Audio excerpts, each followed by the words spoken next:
تیر 405 جولای 2026. امروز میخوایم با هم بریم بازار تهران قدم بزنیم. بریم ببینیم حال هوای بازار چطوریه. ساعت 10 صبح مترو مثل همیشه شلوغه.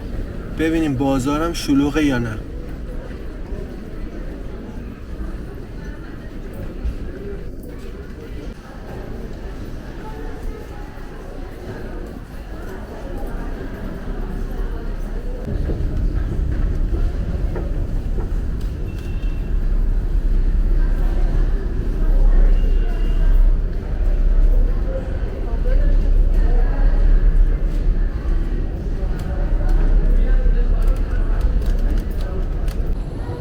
اینجا خروجی غربی مترو 15 خرداده که میخوره به چهارراه ابوسعید.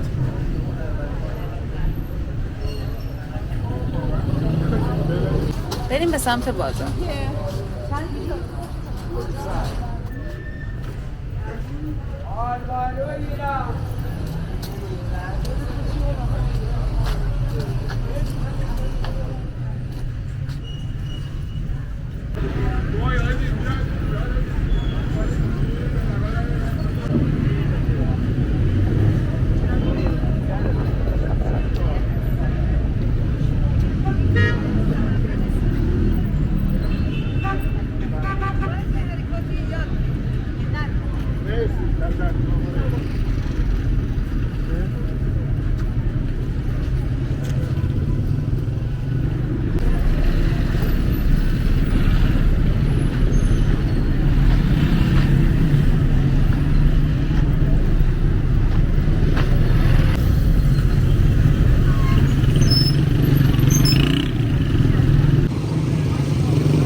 بازار یکم خلوت‌تره.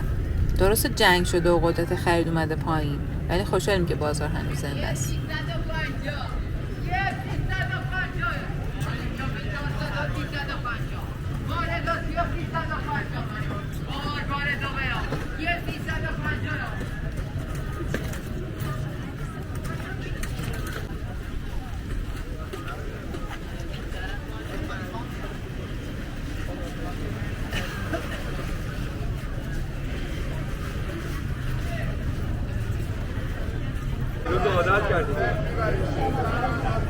خب ما میخواستیم شلوار بخریم، چند جا قیمت گرفتیم. الان قیمت شلوار حدوداً 4-5 تومنه، با اینکه پایه حقوق 20 خورده ای تومنه.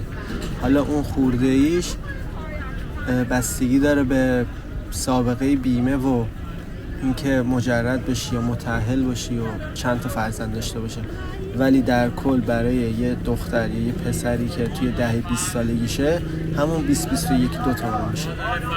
یعنی 1/4 1/5 کل حقوق نمیصرفه واقعا.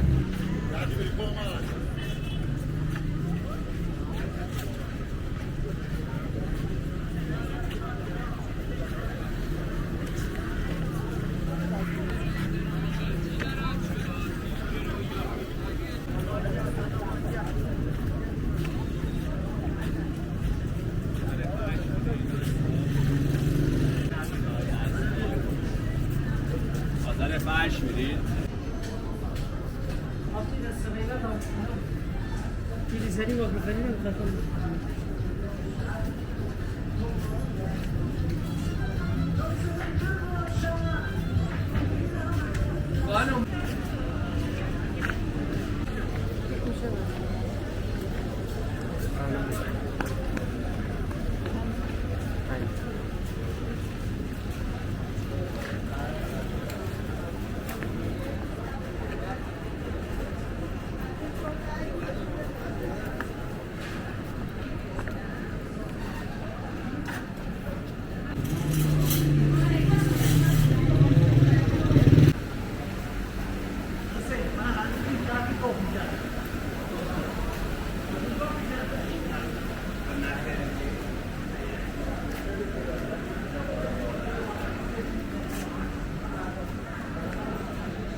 اینجا بازار فرشه، راسته فرش فروشا، یکی از بخشای مورد علاقه خودم. اینجا هر شغل راسته مخصوص خودشو داره. کلا بازار تهران از قدیم به صورت صنفی شکل گرفته. به همین خاطر دیگه خریدار لازم نبود کل بازار رو بگرده. مثلا اگه دنبال فرش بود فقط می اومد همین راسته دیگه.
بوی عجیبیه.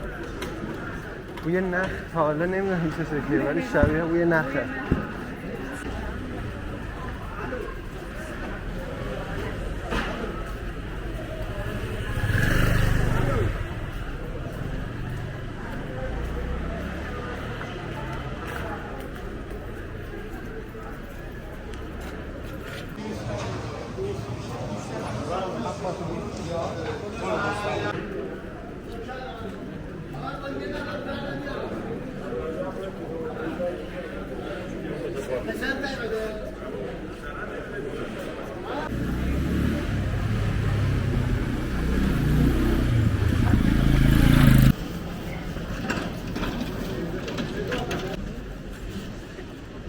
اینجا هم راسته لباس دیره.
خب از بازار خارج شدیم. اینجا خیامه و داریم میریم به سمت 15 خرداد.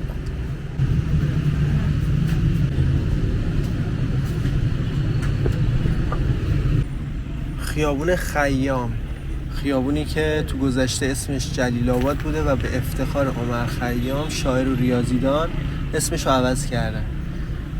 خیابون 15 خرداد هم قبل از انقلاب بوذرجمهری یا جمهری بوده.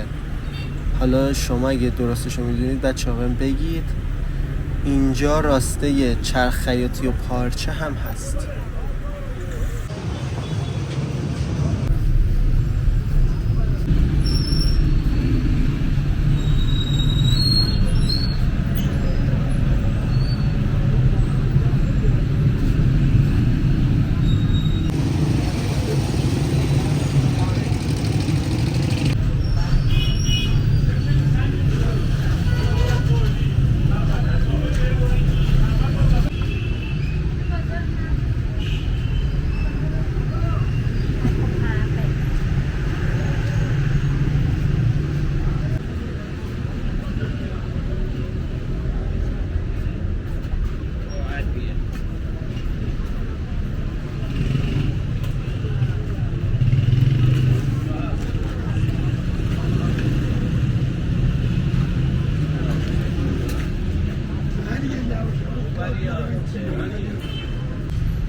به امید روزای بهتر. خدافظ.